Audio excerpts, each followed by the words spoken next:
Assalamualaikum, permisi. Nah, ya, sebentar ya saya panggilin mama. Oh, iya. Ma, ada tamu. Oh iya, dari mana ya? Dari puskesmas, Ibu. Oke, silakan masuk. Oke, mari, Ibu. Kak, ada tamu. Baik, Bapak, Ibu, dan juga adik, perkenalkan kami dari puskesmas. Di sini saya adalah perawat Farhan, dan juga ini adalah rekan saya, yaitu perawat Asari dan juga perawat Luna. Tujuan kami menghadiri rumah Bapak, Ibu, dan juga adik adalah untuk melakukan program kerja, yaitu perawatan kesehatan masyarakat, ataupun juga disebut juga sebagai perkesmas. Tujuannya adalah untuk mengecek kondisi keluarga Ibu, terutama untuk adik itu sendiri. Dan tujuan kami di sini tentunya ingin membagi informasi kepada keluarga Bapak Ibu, dan semoga nanti informasi yang kami sampaikan bisa bermanfaat bagi keluarga Bapak Ibu. Mohon maaf ya Pak Bu, jika kami mengganggu waktunya. Apakah Bapak Ibu bersedia untuk memakan waktunya sekitar 30 menit saja bersama kami hari ini? Oh tentu Pak, kami senang dulu ini, silahkan. Ya, kita juga kebetulan nggak ada kegiatan hari ini, apa ya? Iya. Tidak itu. Baik Ibu, Bapak dan juga adik, terima kasih atas persetujuannya. Semoga dengan kunjungan kami kali ini dapat bermanfaat bagi keluarga Ibu, Bapak dan juga adik. Terus Ibu, Bapak dan juga adik, apakah kami boleh nih bertanya-tanya terkait kondisi keluarganya? Boleh Pak. Boleh nih. Permisi Bapak ZJ, apakah benar nih kalau Bapak ZJ itu sebagai petani? Iya Pak, saya petani sudah 20 tahun dan juga saya punya menanam batu jago. Oh seperti itu nih Bapak. Untuk Ibu itu sendiri, apakah Ibu TV hanya sebagai ibu rumah tangga atau juga ikut Bapak ZJ ke ladang nih? Saya itu kadang juga ikut pelajaran, tapi biasanya pas panen aja. Terus untuk adik dan ini, apa benar usianya 3 tahun? Bu, iya benar. Jadi gini Bu, saya dapat informasi dari bidan bahwasanya ternyata adik dan ini untuk penyebabnya tidak sesuai dengan usianya ya Bu ya. Iya Mbak, benar. Ini kata bidan, adik dan ini tingginya kurang dari usia seharusnya. Terus kalau nafsu makannya itu juga susah, adiknya juga sering. Selain itu, apakah kita ini sering tampak lemas atau tidak lelah gitu? Nah itu dia, itu kalau misalnya waktu main, dia nggak mau main sama teman-temannya, dia maunya digendong aja. Terus sampai sekarang nih, gejalanya itu belum terlalu jelas. Bapak ZJ apa tahu nggak kalau pestisida itu dapat menyebabkan stunting pada adik dan Wah saya nggak tahu Pak. Saya biasanya yang tahu itu cuma pestisida itu obat buat hama. Saya nggak pernah tahu kalau itu bahaya untuk manusia. Saya nggak pernah dengar. Oh begitu. Kalau ibu cuci sendiri, biasanya kalau cuci baju Pak Dede dari sawah, itu dicampur atau dipisah Bu? Biasanya saya langsung masukin jadi satu aja Mbak, soalnya kan ribet ya kalau masih harus dipisah-pisah. Kalau untuk kesehariannya, kita itu biasanya makan makanan seperti apa gitu? Oh ya, seadanya hari itu aja sih Mas. Biasanya tuh nasi sama sayur. Kalau ada tempe sama tahu ya tempe sama tahu. Terus kadang, oh iya nih adiknya nih itu jarang makan ikan. Soalnya kan dia juga susah makan sebenarnya. Bapak ZJ, itu Bapak setelah kembali dari sawah itu biasanya Bapak langsung masuk ke rumah atau berganti baju terlebih dahulu nggih? Oh, biasanya saya langsung masuk Mas. Kadang itu istirahat dulu di kursi baru ganti baju. Lalu untuk keluarga sendiri sering membawa adik dan untuk posyandu atau puskesmas untuk pemeriksaan tumbuh kembangnya? Nah, dulu itu rutin ya saya bawa ke posyandu. Tapi sekarang ini ya jarang, soalnya bapak ini kan berangkat ke sawahnya pagi-pagi, jadi saya nggak ada yang nganter ke posyandunya. Seperti itu Ibu. Baik Bapak dan sekeluarga, terima kasih atas informasi yang telah diberikan. Selanjutnya kami akan menjelaskan terkait stunting dan apa itu hubungannya dengan pestisida. Dan juga setelah itu kami akan menjelaskan lebih lanjut terkait cara-cara apa yang bisa dilakukan oleh keluarga. Seperti itu. Ini nggak Pak Bu, dan nanti chatnya bisa dibaca. Di halaman belakangnya Pak. Nah, jadi Bapak, Ibu, dan Mbak Intan, apa sudah pernah dengar stunting? Belum pernah saya. Belum pernah. Jadi stunting itu adalah kondisi di mana tinggi badan anak itu lebih pendek dari standar usianya. Nah, hal ini itu disebabkan oleh kekurangan gizi dalam waktu yang lama. Dan pada anak usia seperti adik Danu ini, yaitu 24 hingga 59 bulan, stunting itu berdampak pada pertumbuhan fisik, perkembangan otak, dan juga sistem kekebalan tubuh. Oh, itu berarti Danu ini termasuk apa tadi? stunting. Oh, Ya. udah masuk berarti. Oke, Ibu. Berdasarkan data dari bidan seperti itu. Jadi nanti adik Danu ini perlu mendapat perhatian khusus. Tapi Ibu, Bapak, dan Mbak jangan khawatir ya, karena kami bersama-sama untuk mencegah agar kondisinya bisa lebih sehat lagi. Baik Pak Zizi, ini sangat penting. Paparan pestisida ini menjadi salah satu faktor terjadinya stunting. Nah, paparan pestisida ini dapat mengganggu hormon pertumbuhan anak bangsa. Loh, kok bisa Pak? Saya tahunya pestisida itu bahaya hanya karena diminum. Tidak Pak, jadi pestisida ini bisa masuk ke dalam tubuh melalui kulit, udara yang masuk, dan pakaian yang terkontaminasi. Anak dengan keluarga petani ini lebih besar, 8 kali lebih besar mengalami kejadian stunting. Seperti itu. Ya Allah, ternyata dampaknya tuh bisa separah itu ya, Mas ya. Saya baru tahu ya Pak, kalau ternyata baju bapak itu bisa berbahaya buat adik. Iya betul Adik Intan. Jadi memang untuk baju yang dipakai di sawah itu harus dipisahkan dengan baju yang lainnya, karena ditakutkan sisa-sisa dari pestisidanya itu menempel di baju dan tidak sengaja terhirup oleh anggota keluarga. Kan itu berbahaya. Lalu juga selain berbahaya untuk kesehatan juga dapat mencemari lingkungan rumah. Baik Bapak, Ibu, dan juga adik, selanjutnya saya akan menjelaskan terkait tanda-tanda dari stunting itu sendiri. Yang pertama itu adalah memiliki tinggi badan yang tidak sesuai dengan standar usianya. Yang kedua itu memiliki kesulitan dalam menaikkan berat badan. Yang ketiga itu adalah memiliki nafsu makan yang buruk ataupun juga memiliki masa pencernaan yang berulang. Yang keempat ini adiknya itu terlihat lemah dan juga mudah lelah. Selanjutnya itu adiknya itu memiliki gangguan terhadap kognitif dan juga motorik seperti lama berbicara dan juga sulit untuk berfokus. Nah, dari tanda-tanda berikut, dari penjelasan Ibu Vivi, untuk adik dan sendiri itu memiliki beberapa tanda yang sangat jelaskan tadi. Oh iya Mas, kayak yang sudah saya jelaskan tadi kalau emang adik ini sering rewel, terus juga sampai sekarang momennya belum bisa bebas kayak Jadi dampak stunting ini tidak hanya dirasakan sekarang saja, namun juga dalam jangka yang panjang, anak yang mengalami stunting akan beresiko mengalami penurunan kognitif, terus juga penurunan prestasinya, beresiko penyakit yang kronis pada saat dewasa, seperti itu. Oh gitu ya Pak, berarti kalau misalnya ada yang dari tangan sekarang bisa berdampak sampai dewasa ya? Iya betul Adik Intan, maka dari itu kita harus bersama-sama untuk menangani hal ini. Baik Bapak Ibu, selanjutnya saya akan menjelaskan tentang olahan makanan bergizi bagi anak, ibu, dan bapak. Dan bahan-bahannya ini mulai didapat di sekitar ibu. Yang pertama ini ada protein hewani seperti ikan lokal, kayak lele, mujair, dan gabus. Nah, ikan-ikan tersebut itu memiliki sumber protein yang tinggi, mudah dicerna, kaya akan zinc dan omega 3. Ikan mujair ini terbukti meningkatkan tinggi badan anak untuk mencegah stunting.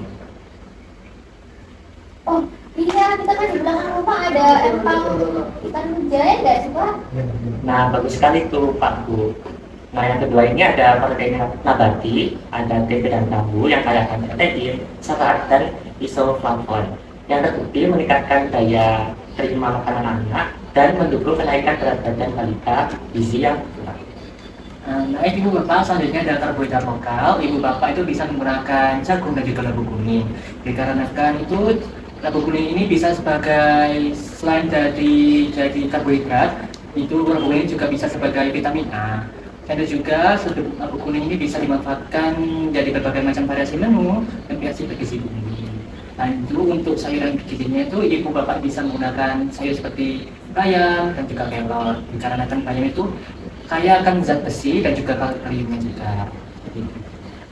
Oh iya, di halaman dekat kita juga banyak tuh kelor yang tumbuh tapi jarang dipakai. Alhamdulillah sih Ibu, mungkin itu untuk kedepannya mungkin bisa digunakan ya Ibu untuk MPA-nya sih. Baik Bapak, Ibu, dan juga Intan. Di sini saya akan mempraktikkan tanam makanan juga. Karena Bapak di sini kan kerja di sawah nih, jadi tangannya itu mudah kotor dan terpapar pestisida. Jadi diharapkan dari tangan ini tangannya menjadi bersih dan terhindar dari kuman. Saya akan mendemonstrasikannya nih. Untuk langkah yang pertama, basahi tangan dengan air, kemudian ambil sabun, Kemudian gosok dengan gerakan yang memutar seperti ini ya. Kemudian gosok punggung tangan, lalu sebelah jari, kemudian posisi tangan mengungkit seperti ini, terus kemudian posisi jari gerakan memutar seperti ini secara bergantian, kemudian kedua cuma jari ini menunjuk seperti ini dan dibilang. Ternyata banyak ya Pak langkahnya. Saya biasanya ya udah dikasih air doang sih tangannya. Oh begitu ya adik. Jadi kalau seperti yang dibicarakan nanti tadi itu cuci tangan yang secara umum. Jadi yang tadi itu cuci tangan sama langkah agar tangan adik itu kita hindar dari kuman. Baik, sekarang kita lanjut ke demonstrasi kedua, yaitu memisahkan baju kotor dari sawah dan juga baju kotor biasanya. Nah, hal ini dilakukan untuk mengurangi paparan dari pestisida. Jadi ini ada dua ember ya Ibu Bapak, ada ember warna hijau untuk pakaian kotor dari sawah dan ember warna pink untuk baju kotor dari Ibu Siti, Adik Intan dan juga Adik Danu. Silakan dipisah karena takutnya kalau Ibu mungkin lebih campur, jadi paparan pestisida yang ada di baju Bapak Ibu ini akan menempel di baju dari Ibu Siti, Adik Intan dan juga Adik Danu. Oh, berarti nanti saya pakai mesin cucinya tuh 2 kali ya? Bisa seperti itu, juga bisa dicuci secara manual dulu. Jadi untuk bajunya Pak JJ dicuci manual, habis itu bisa dimasukkan ke mesin cuci seperti itu. Saya juga harus ganti baju dulu sebelum masuk ke rumah ya Bu. Ya, itu sangat baik Bapak JJ. Sebaiknya memang Bapak mengganti baju di luar rumah dulu agar residu dari pestisidanya itu tidak masuk ke rumah. Nah, Ibu, Bapak, dan juga Adik, kan kalian kan tadi juga belajar banyak hal nih. Nah, di sini kami itu akan melakukan beberapa hal yang mungkin bisa diterapkan di dalam keluarga Ibu, Bapak, dan juga Adik. Nah, yang pertama itu, kan tadi Ibu, Bapak, dan juga Adik kan, dan keluarga ini kan sudah mengetahui apa itu stunting dan juga apa sih relasi atau hubungan dari stunting dan juga rekan juga. Nah, itu bisa menjadi hal penting untuk kedepannya agar Bapak, Ibu, dan juga Adik itu mengetahui akan kondisi dari Adik. Oh, iya Pak, sekarang saya sudah mengerti. Terima kasih atas penjelasannya.